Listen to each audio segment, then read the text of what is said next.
તો વક્ફ બિલને લઈને અત્યારે પણ વિવાદ ચાલી રહ્યો છે અને આ બિલનો મામલો સુપ્રીમ કોર્ટ પહોંચ્યો છે। ઓવૈસીએ અને બિહારના કોંગ્રેસના સાંસદ મોહમ્મદ જાવેદે સુપ્રીમમાં દાખલ કરી છે અરજી। વક્ફ સુધારા વિધેયક બિલ અંગે ધારાસભ્ય ઇમરાન ખેડાવાલાનું નિવેદન। બહુમતી અને જબરદસ્તીથી બિલ મંજૂર કરાવવામાં આવ્યું છે।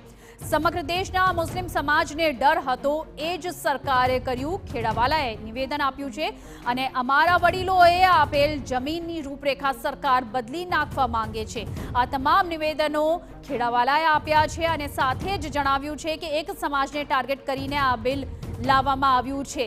જમીનો સાચવવાની જવાબદારી વકફ બોર્ડ પાસે જ રહેવી જોઈએ તેવું નિવેદન આપ્યું છે ખેડાવાલાએ।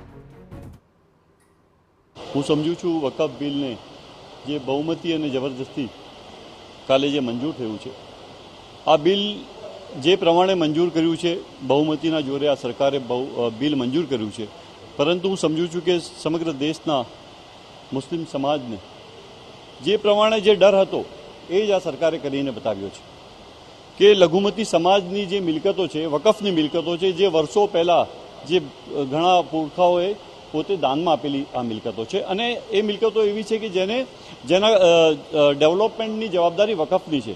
વર્ષોથી અંગ્રેજોના સમયથી જ્યારે આ કાયદાને કોઈ ચેન્જ કરવામાં નથી આવ્યો, પરંતુ જે પ્રમાણે આ સરકારે જે આ કાયદાને એની આખી રૂપરેખા બદલી નાખી છે, તેનાથી સમગ્ર મુસ્લિમ સમાજ આજે જે પ્રમાણે એક હતાશા જેવું એમના માહોલ થઈ ગયું કે વકફ સુધારા બિલ અંગે પૂર્વ ધારાસભ્ય ગ્યાસુદ્દીન શેખનું નિવેદન પણ સામે આવ્યું છે।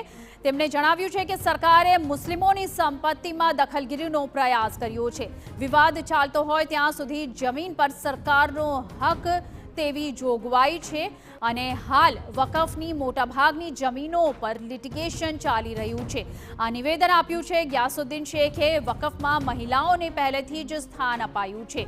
સાથે જ તેમણે કહ્યું છે કે ભાજપે મુસ્લિમો પર ભાગલા પાડવાનો પ્રયાસ કર્યો છે। સુપ્રીમ કોર્ટમાં પૂરતો પ્રતિસાદ મળશે એવો વિશ્વાસ છે તે જણાવ્યું છે ગ્યાસુદ્દીન શેખે।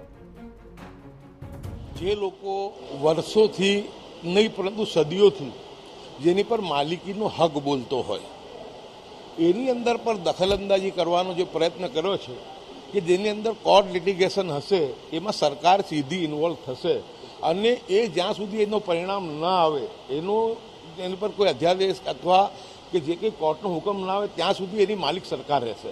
એટલે લગભગ બધે જ લિટિગેશન ચાલતા હોય। એટલે આ એક તરફે જેને જોવા જઈએ તો જે મુસ્લિમ સમાજના વડવાઓએ જે લોકોએ વક્ફ કરેલી પ્રોપર્ટીઓ છે એ પ્રોપર્ટીઓની અંદર સરકાર દખલ કરવા માંગે છે અને એમના મળતિયાઓને જગ્યા આપવા માંગે છે।